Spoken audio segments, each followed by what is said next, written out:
Salut et bienvenue dans cette nouvelle vidéo. Aujourd'hui je vous retrouve pour vous montrer comment créer un disque vinyle sur Photoshop comme celui-ci. Donc ce qui m'intéresse dans cette vidéo, c'est surtout de vous montrer comment créer le disque. Après à côté j'ai rajouté la pochette et j'ai fait quelque chose de très simple, mais évidemment si vous voulez un rendu plus sophistiqué, vous pourrez faire la création que vous souhaitez et l'incruster dedans. Moi ce qui m'intéresse ici, c'est surtout de créer le disque et c'est ce qu'on va voir sur Photoshop. Donc c'est parti, je vais créer un nouveau document. Je vous invite à reprendre les mêmes dimensions que moi puisque je vais mettre des valeurs en pixels sur certains effets et donc le rendu différera parfois selon la taille du document. Donc moi je vais le faire de 1500 par 1500 pixels en 300 pixels par pouce, couleur RGB 8 bits, arrière-plan blanc et je vais faire créer. Ensuite je vais prendre ici mon outil ellipse et je vais faire un clic et je vais dessiner une ellipse de 1300 pixels par 1300. Je vais faire OK. Et je vais ensuite faire commande A ou CTRL A sur PC, ce qui me permet de sélectionner tout mon document. Et pendant que mon calque ellipse est sélectionné, j'ai accès avec l'outil déplacement à ces icônes qui me permettent de centrer mon ellipse. Et ensuite, je fais commande D ou CTRL D sur PC pour désélectionner mon document. Ensuite, donc, je vais aller dans Filtre. Je vais choisir Bruit, Ajout de bruit. Et alors là, il me demande de convertir en objet dynamique ou de pixeliser. Je vais convertir en objet dynamique, admettons. Et donc je vais mettre du bruit à hauteur de 150% en uniforme monochromatique. Je vais faire OK. Et ensuite je vais aller dans Filtre, je vais choisir Flou et je vais choisir Flou radial. Et ici donc je vais mettre une valeur de 60. Bon, on pourrait changer la valeur ici pour varier l'effet, mais je vais mettre 60 en mode rotation, qualité supérieure. Je vais faire OK. Et donc j'ai mon disque qui commence à apparaître. Ensuite, donc, pendant que mon calque ici est sélectionné, comme il est en filtre dynamique, c'est parfait, puisque je vais lui mettre un effet dynamique. Je vais aller dans Réglages et je vais choisir ici Niveau. Et je vais baisser le curseur en fait des tons sombres. En fait, je vais le décaler vers la droite. Et je vais le décaler vers la droite pour obtenir un rendu à peu près comme celui-ci pour assombrir. Et je vais faire OK pour valider. Ensuite, je vais ajouter des reflets sur mon disque. Donc pour ça, je vais créer un nouveau calque au-dessus. Je vais aller prendre ici mon outil dégradé. Et alors, dans mon dégradé ici, je peux changer les couleurs. Donc vous voyez, ce que j'ai fait, c'est que j'ai créé un dégradé comme ceci. Alors si je le recommence, donc j'ai mis 3, 4, 5 fois du noir. Donc en fait, admettons qu'on prenne un dégradé de base comme celui-ci. Ce que je fais, c'est que je vais cliquer à côté, ici, et je vais mettre 5 fois du noir. Voilà, donc là j'ai 4 fois du noir, et donc je vais recliquer encore une fois. Donc j'ai 5 fois du noir. Je m'arrange pour avoir du noir d'un bout à l'autre, parce que sinon ça me ferait une jonction bizarre. Vous verrez, si vous ne faites pas ça, vous n'aurez pas un bon résultat. Et donc là j'ai du blanc, et je vais, une fois que j'ai cliqué sur le blanc, je reclique, et ça me remet du blanc un peu ailleurs. Donc à tout moment, vous pouvez redouble-cliquer sur un curseur et changer sa couleur ici. Donc moi je ne vais pas le faire puisque je suis bien. Et donc j'essaie de les espacer à peu près de manière équivalente. Voilà, bon, on va dire qu'on est à peu près bien ici. Hop là. Donc une fois que j'ai obtenu ça, eh bien, je vais faire donc OK. Et je vais choisir l'icône ici qui me permet d'avoir ce dégradé là. Et je vais faire un clic au milieu de mon document, donc ici, et je vais aller tirer jusqu'à l'extérieur comme ceci. Et j'ai ce rendu qui apparaît. Je vais faire Alt-clic pour créer un masque d'écrêtage et on voit le rendu que j'ai à l'écran. Donc pareil, on peut faire clic droit et créer ou annuler le masque d'écrêtage ici qui apparaît dans le menu. Donc là, je peux faire annuler, je fais clic droit et je peux créer un masque d'écrêtage. Et ensuite, donc ce calque, pendant qu'il est actif, je vais changer son mode de fusion en incrustation. Et vous voyez le résultat qui apparaît sous vos yeux. Donc là, ça me crée un effet assez lumineux sur mon disque. Je vais retourner sur mon disque et je vais aller dans les options de fusion. Et ce que je vais faire, c'est que je vais lui mettre un effet de biseautage estampage, alors assez léger. Donc je vais me mettre sur biseau interne, je vais me mettre en mode lisse. La taille, on peut l'augmenter ici. Je vais mettre 12 pixels. Ici, donc biseau lisse. Alors non, ici je vais plutôt mettre ciselage marqué, pardon. Et du coup ici je vais peut-être baisser la taille, je vais mettre 8 pixels et tout le reste. Alors là je vais peut-être augmenter la couleur de superposition, donc je vais mettre 80% et quelques ici. Et je pense que là, alors est-ce que j'augmente encore la taille ou non? Donc c'est pour créer du volume un peu sur l'extérieur et des reflets. Voilà, là je pense que je suis bon, donc je vais faire OK pour valider. Alors si c'est trop marqué, je trouve que c'est peut-être un peu trop marqué quand même. Je peux réduire et mettre que 6. Je fais OK. Donc si je masque des masques, on voit ce que ça me fait. Ça me crée un petit effet lumineux ici, assez discret mais qui me plaît bien. Je vais ensuite créer une ellipse. Donc je vais la mettre tout au-dessus de mon document, une très petite ellipse, donc je maintiens Shift enfoncé. On peut lui mettre une couleur un peu bizarre, admettons que je mette voilà, cette couleur là, et je vais faire commande A ou CTRL A sur PC pour sélectionner tout mon document et centrer cette ellipse sur mon document. Voilà, comme ça c'est bien. Je vais faire commande D pour désélectionner. Et ensuite, alors cette ellipse, je pourrais même la réduire encore un peu en maintenant simplement Alt enfoncé pour redimensionner depuis le centre. Et ensuite, je vais faire commande ou contrôle sur PC, donc commande sur Mac, contrôle sur PC, un clic sur l'ellipse, enfin sur le calque, sur la vignette de l'ellipse ici, et ça me la sélectionne. Et donc en fait, alors je répète l'opération, mais commande sur Mac ou contrôle sur PC, plus un clic sur la vignette, on voit quand j'appuie sur la touche du clavier, j'ai un petit carré qui apparaît à côté de mon curseur. Je clique en maintenant donc, le raccourci clavier. Ça me sélectionne cette ellipse, donc je peux masquer ici mon calque, et en fait si je vais sur ellipse ici, ce que je fais c'est que je vais cliquer sur la vignette de masque de fusion. Alors du coup ça me masque tout ce qu'il y a autour, et pendant que cette vignette est sélectionnée sur mon masque de fusion, je vais faire commande I ou CTRL I sur PC, ce qui me permet en fait de faire un trou en fait dans mon ellipse. Donc là on voit si je masque mon calque, eh bien j'ai maintenant un trou qui apparaît à l'intérieur. Donc c'était le rendu que je voulais, ça rend plutôt bien. Donc ce que je vais faire c'est que je vais mettre ensuite donc au-dessus et je vais créer une autre ellipse. Alors je vais maintenir, je vais maintenir alors je vais la faire comme ceci, donc à vue d'œil. Je vais faire commande A ou CTRL A sur PC pour la centrer. Commande D pour désélectionner, donc on la centre, et ensuite donc je vais maintenir Alt enfoncé pour la redimensionner. Alors si vous êtes sur une ancienne version de Photoshop, maintenez Shift enfoncé aussi, sinon ça vous déforme l'image. Moi je maintiens juste Alt enfoncé, et je vais agrandir à peu près pour obtenir cette taille-là. Je pense que c'est pas trop mal. Ensuite donc je vais changer sa couleur ici. Je vais mettre, alors tout à l'heure j'avais pris cette couleur-ci, donc le code hexadécimal apparaît ici à l'écran, c'est 84 DBD6, je vais faire OK. Et ensuite, je vais faire commande plus clic sur ma petite icône ici, ma petite ellipse qui était toujours au-dessus. Et pareil, je vais créer un masque de fusion. Et je vais faire commande I ou CTRL I sur PC pour inverser le masque. Et comme ça, j'ai le trou également, encore une fois, qui apparaît à l'intérieur. Ici, ce que je pourrais faire, c'est en fait le faire avec une ellipse plus grande. Donc, alors, à la limite, ce que je peux faire, c'est remettre cette ellipse là visible, faire commande T, maintenir Alt enfoncé, agrandir un petit peu mon ellipse. Et en fait, maintenant, je refais commande clic, je la sélectionne, je vais sur mon masque de fusion et là, je peux peindre directement. Donc, je prends un brush et je vais peindre dessus, peu importe la couleur. Je vais prendre du noir, par exemple. Et non, pardon, pas peu importe la couleur, il faut du noir, sinon ça ne se verra pas. Et donc je peins en noir, hop là, sur la vignette de mon masque de fusion ici. Et du coup, ça fait réapparaître une petite partie du disque qui était en dessous. Et donc, je trouve que ça rend plutôt pas mal comme ceci. Donc, une fois que j'ai cette ellipse qui est là, je vais la dupliquer. Donc, je vais faire commande J ou CTRL J sur PC. Et la version dupliquée ici en dessous, je vais l'agrandir. Donc je vais faire commande T. Je vais maintenir Alt enfoncé. Je l'agrandis un peu. Voilà, donc ça se voit à peine pour le moment. Et en fait, celle qui est dessous, donc c'est celle que j'ai agrandie, je vais changer sa couleur. Je vais mettre ici de l'orange. Alors, le code hexadécimal que j'ai ici, c'est FD9B00. Vous pourrez tester avec d'autres couleurs. Je fais OK. Et alors, je vais la réduire un peu parce que je la trouve un peu épaisse. Voilà, donc ça me fait un espèce de contour, donc je maintiens juste Alt enfoncé. Donc à chaque fois, commande T ou CTRL T sur PC, on maintient Alt enfoncé et on redimensionne depuis le centre assez proprement. Donc voilà, là on est plutôt pas mal. Et donc je vais faire une dernière manipulation, je vais refaire commande J ou CTRL J sur PC pour dupliquer encore une fois mon calque ici.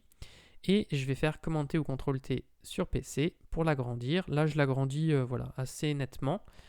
Et cette fois, je vais retourner dans mes couleurs ici et je vais mettre du noir. Voilà. Et je vais ensuite baisser l'opacité du calque. Et en fait, ça me crée une sorte de nuance à l'intérieur de mon disque. Je trouve que ça rend plutôt bien, donc c'est pareil, ça évite d'avoir quelque chose de trop simple, on a quelque chose d'un peu plus détaillé, et c'est un peu plus sympa en termes de rendu. L'ellipse du centre, j'en ai plus besoin, donc je peux la supprimer. Et ce qui me reste maintenant, du coup, c'est à écrire sur mon calque ici pour le meubler. Ce que je peux faire par exemple, c'est prendre mon outil donc texte et puis faire un clic ici. Alors en fait le truc c'est que comme j'ai des ellipses et que mes ellipses sont des formes faites à partir de tracés, mais en fait le simple fait de prendre mon texte et de faire un clic dans mon ellipse, il me propose d'écrire du texte comme ceci. Donc en fait je vais simplement changer la typo ici, je vais peut-être mettre par exemple je sais plus ce que j'avais mis tout à l'heure. Bon, admettons que je mette du Times New Roman. Je vais mettre des typographies très basiques. Je vais mettre tout en majuscule. On va mettre la taille en 3 peut-être. Et je vais appuyer sur Entrée plusieurs fois au début du texte pour placer le texte plutôt vers le bas. Voilà. Je vais faire Commande T ou CTRL T sur PC et maintenir Alt enfoncé pour redimensionner depuis le centre et éviter qu'en fait que mon texte aille trop sur les bordures. Donc comme ça, je réduis un petit peu à l'intérieur. Et si je trouve que j'ai pas assez de texte, donc je valide en appuyant sur Entrée. Si je trouve que j'ai pas assez de texte, je prends l'outil T, je vais me mettre à la fin ici et je vais aller dans Texte et je vais choisir coller lorem ipsum. Sinon, vous pouvez coller vous votre texte si vous voulez. Moi, je vais mettre du faux texte ici. Alors là, j'en ai trop, donc je vais sélectionner tout ce qui est en bas et je vais en supprimer une partie. Alors jusqu'à ce que... Voilà, bah là je vais considérer que c'est bien et que cette partie-là me plaît bien. Alors je vais juste peut-être le redescendre encore un tout petit peu. On va supprimer par exemple les deux lignes là. Voilà, on fait quelque chose comme ça et je vais peut-être même le remettre à 2,2 en termes de taille. Voilà, et on fait quelque chose comme ceci. Donc c'est pour meubler graphiquement et pas se retrouver avec quelque chose de trop simple. Après on peut changer la typo, mettre ce que vous voulez. Je vais écrire ensuite, alors là par contre je vais prendre mon petit texte et je vais me mettre à l'extérieur du document parce que sinon à chaque fois il va vouloir m'écrire dans le cercle. Et j'ai écrit donc machine, que je vais remettre ensuite ici.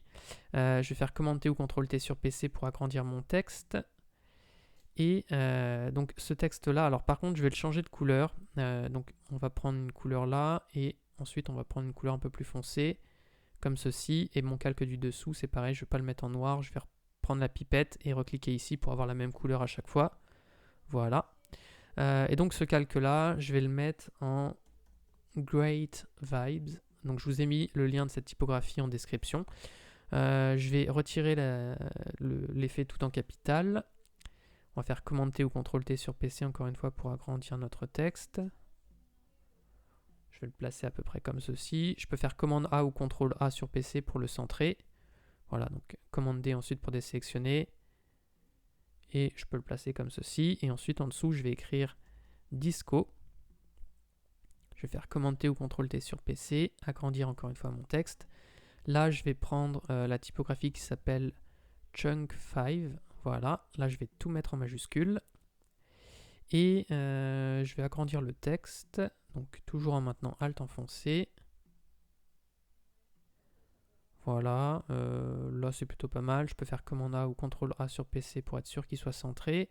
Mon calque machine, je peux le relever un petit peu. Et ce calque-là, ce que je fais, c'est que je vais retirer sa couleur de fond ici. Donc je désactive le fond et non l'opacité. Je désactive le fond et ça va me permettre, en fait, quand je vais rajouter un effet, ici je vais aller dans contour, donc incrustation de contour, je vais pouvoir ajouter un effet comme ceci et donc faire apparaître seulement le contour. Donc je vais mettre la couleur, donc je vais rééchantillonner avec la pipette celle-ci, donc la même que mon autre contour. Je fais OK et je vais mettre je suis en train de réfléchir. Le contour donc sur l'intérieur ou l'extérieur. Non, je vais le mettre sur l'extérieur. Voilà, ça rend mieux, je trouve. Je vais faire OK. Et je vais réduire peut-être un tout petit peu le texte. Voilà, comme ça. Je peux peut-être accentuer un peu le contour. Mettre... alors 8, c'est trop. Je vais mettre 6. Je pourrais espacer peut-être un peu plus les caractères. Voilà. et j'obtiens quelque chose comme ceci. Pour terminer, ce que je pourrais faire, c'est mettre des petits logos. Ce qu'on peut faire, c'est aller sur Google. Par exemple, j'ai tapé Parlophone logo, qui est le logo d'un label de disque, il me semble. Donc, je peux faire copier l'image. Là, c'est une version PNG, je crois, avec sans fond. Donc, en fait, je fais juste un clic droit, copier l'image. Je vais dans Photoshop. Je fais commande V ou CTRL V sur PC. Ça me colle mon logo. Je fais commande T pour le redimensionner. Je vais le placer ici par exemple. Et j'appuie sur Entrée pour valider. Et puis ensuite, je pourrais changer sa couleur en allant ici dans Incrustation couleur. Et puis en mettant donc la même couleur que précédemment. OK, OK pour valider. Je peux le placer à peu près ici par exemple. Vous pouvez poursuivre, je vous laisserai mettre les pictogrammes que vous voulez. Vous pouvez vous amuser un peu ici. Moi j'en avais récupéré d'autres précédemment, je ne sais même plus où. Mais du coup je vais les récupérer sur ce document là. Je vous laisserai vous faire vos propres recherches et puis trouver des pictogrammes assez sympas. Moi je vais faire donc commande V. Si vous voulez les mêmes, je vous laisserai les chercher un petit peu par vous-même et voir comment vous pouvez les intégrer. Donc moi j'ai mis le logo EMI et Warner Music. Hop là, donc là on va mettre le logo EMI, on essaie de le centrer, et puis celui-ci on lui trouve une position assez sympa. Donc à chaque fois j'ai rechangé la couleur si c'était nécessaire. Si je veux, je peux réagrandir un petit peu celui-ci. Voilà, et donc on obtient quelque chose comme ceci. Donc là, on peut considérer que notre disque, on l'a terminé. Ce que je vais faire, c'est que je vais maintenir Shift, donc je vais me mettre sur mon calque du dessus, maintenir Shift enfoncé, venir cliquer sur le calque du dessous, et je vais tout grouper. Voilà, comme ceci, et ça, donc je vais l'appeler vinyle. Et ensuite, donc, je vais créer un nouveau document, donc je vais faire fichier nouveau, je vais aller créer un document, moi, qui va faire de 2560 par 1440 pixels. Là, vous pourrez prendre les dimensions que vous voulez, en fait, et je vais faire créer. Ensuite, donc, je vais prendre mon calque ici, donc je vais faire commande C sur PC, ou commande C sur Mac, CTRL C sur PC, pardon. Donc je le copie et je vais faire commande V ou CTRL V sur PC pour le coller dans mon document ici. Alors ça charge un petit peu, voilà. Sinon, et ce que je vais faire tout de suite, en fait, c'est clic droit et je vais fusionner le groupe, donc ça revient à le pixeliser. Donc je le fusionne, voilà, et je fais commande T ou CTRL T sur PC pour le réduire un petit peu. Alors je me rends compte que en fait je ne vais pas faire comme ça. Je vais plutôt ici faire commande J ou CTRL J sur PC pour le dupliquer directement ici. Et je vais faire clic droit et le fusionner directement dans mon document. Et ensuite je fais commande C, commande V. Et là si je fais commande T, voilà, il a des proportions normales. Donc je vais le diminuer un peu en taille, le placer un petit peu sur la droite comme ceci. Et du coup ensuite je vais prendre mon outil ici rectangle. Je vais maintenir Shift enfoncé, je vais créer un carré qui fait à peu près les dimensions de mon CD en hauteur, enfin de mon vinyle, pardon. Et je vais le placer, voilà, à peu près comme ceci. Donc je veux qu'on voit un peu le disque, donc je vais le placer à peu près comme ceci. Je vais faire un clic droit et je vais le convertir en objet dynamique. Donc clic droit, convertir en objet dynamique. Et ça fait que quand je double-clique dessus, eh bien je peux entrer dans mon document. Alors là, le problème, c'est que, étant donné la couleur de fond, on ne voit rien. Donc je vais tout de suite faire glisser une photo dedans.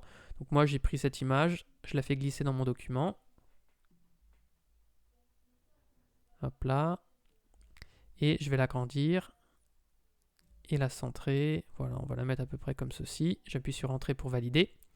Je vais aller reprendre dans mon calque, donc là je peux supprimer la version aplatie.